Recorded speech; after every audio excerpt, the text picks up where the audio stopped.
你好，吴子云师傅，你好。你好 ，Grace。2020年鼠年，我想请问一下，属兔的朋友运程如何？那这个兔不得了啊！12生肖里头，桃花其中一个最重就是兔了，桃花年了。是吗？看样子有好的婚姻啊，爱情方面可能都会来，是吗？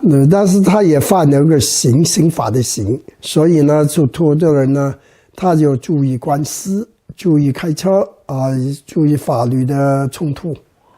注意一下其他的方面。那问一下事业方面如何呢？事业来讲呢，比如他是做那个律师的啊，就那个有关法律的行业的，就比如做警察的啊，就以刑生财啊，所以反而很好。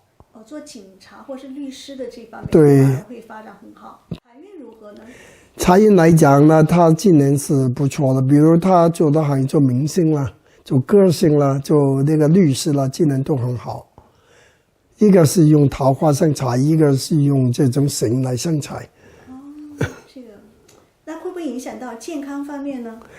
健康也是不会太严重，今年来讲平平稳稳。谢谢。好，谢谢，恭喜发财，万事如意，恭喜恭喜。